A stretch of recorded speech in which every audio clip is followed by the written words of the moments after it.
Dans le cadre du Festival du Rire de Saint-Raphaël, eh bien moi, Sandrine Alexis, je suis dans les mensuels.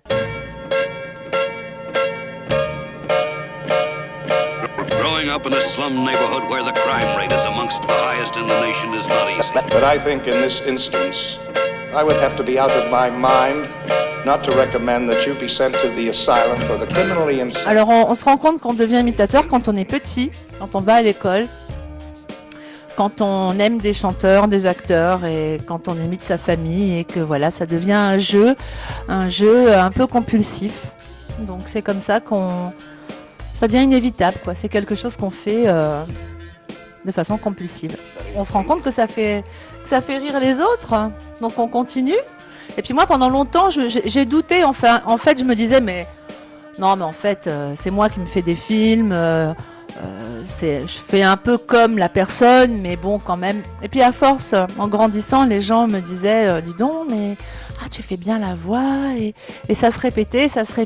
Et puis bon, du coup, j'ai pris un peu plus confiance en moi. J'ai travaillé à Nice, à la Madonnette, dîner-spectacle. Et Patrick Sébastien, qui était un ami du patron, descendait souvent à la Madonnette.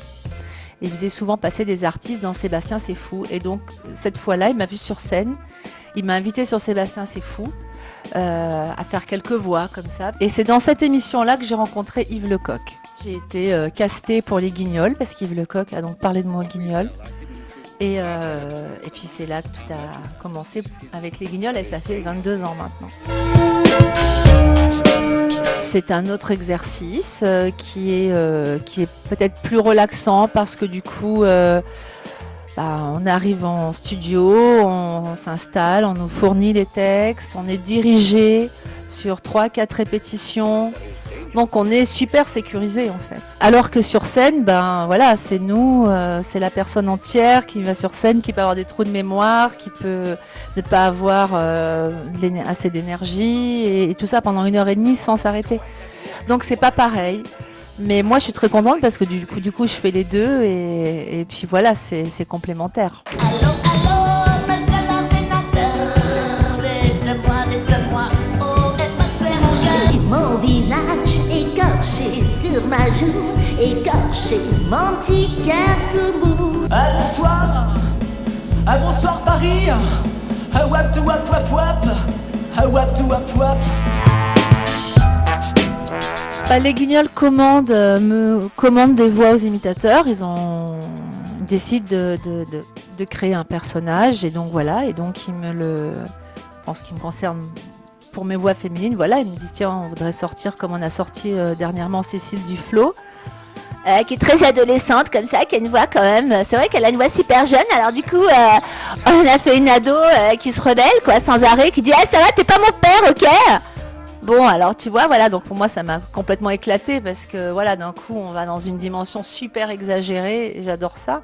Par exemple, si je parle de Roselyne, parce que là on est ciblé Guignol, hein, alors quand je l'ai entendu parler la première fois, je me suis dit bon allez, dans 2 minutes c'est emballé, c'est bon, c'est posé. Alors là c'était pas compliqué. Alors pour Marine Le Pen, voyez-vous, n'est-ce pas? Là ça a été un petit peu plus difficile et plus perturbant, n'est-ce pas? Pourquoi? Parce qu'on m'a demandé de la travailler au mois de juin pour le mois de septembre. Et alors donc du coup, qu'est-ce que j'ai fait? J'ai imité Marine Le Pen pour travailler cette imitation. Je me suis tapé du Marine Le Pen dans mes écouteurs en étant à la plage. Pendant que tout le monde fait. Moi j'étais là. Pour moi c'était pénible. Mais bon, il faut bien que je gagne ma vie, madame. Donc je leur ai fait Marine Le Pen. Bon, bien sûr, j'adore imiter Samson, j'adore imiter Vanessa. J'adore imiter Carla Bruni. Oui, c'est un personnage qui m'a beaucoup inspiré immédiatement parce que, voyez-vous, c'est un personnage, je dirais, physiquement, des yeux comme ça, vous savez, très perçant, avec un sourire un peu charmeur comme ça, voyez-vous.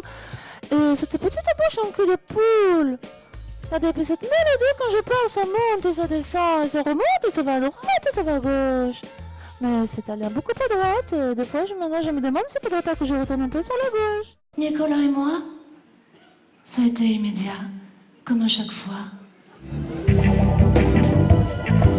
Bonjour. Bonjour. Bonjour, Carla Bruni.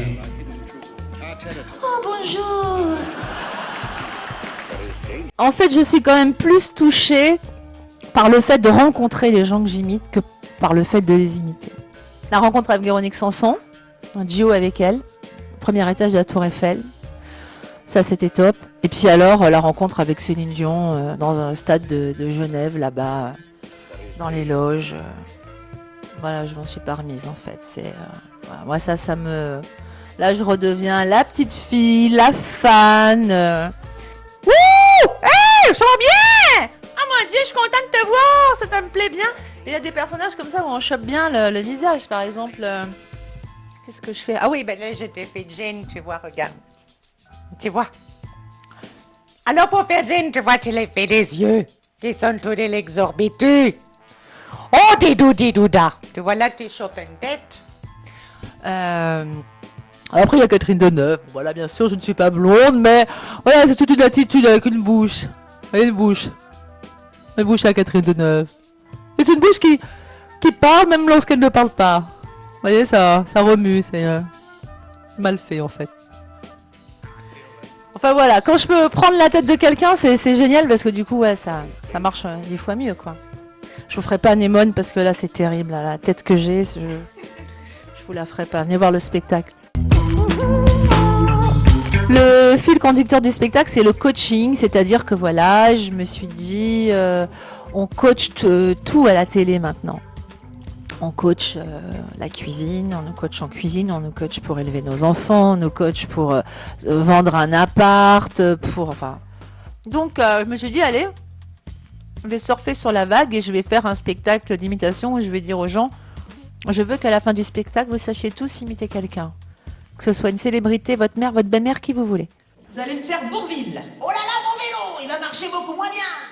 Les classiques, les bases, première année. Allez-y, attention. Oh là là, mon vélo, il marche beaucoup moins bien. Nul, pourri, zéro.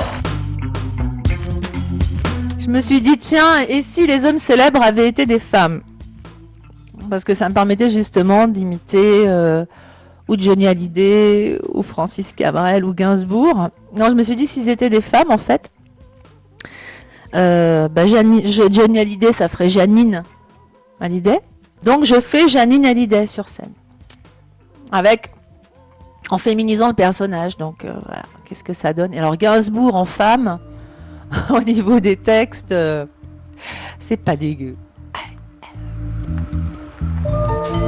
Franck Simière, moi-même, dans la grande partie, et puis également des copains comme Fabrice Clerté, comme Jonathan Kissner et Arnaud Crampon, Antoine Bibou, Jean-Éric Biel.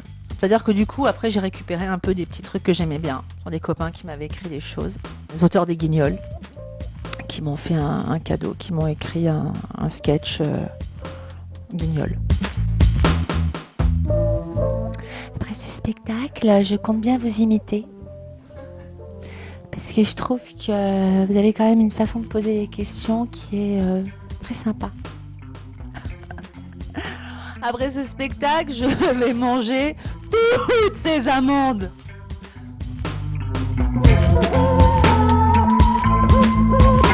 Si vous aussi vous voulez devenir imitateur, eh bien venez suivre ce coaching d'imitation à la Palestre au Canet le 17 novembre. Très bien. Alors venez, je vous y attends.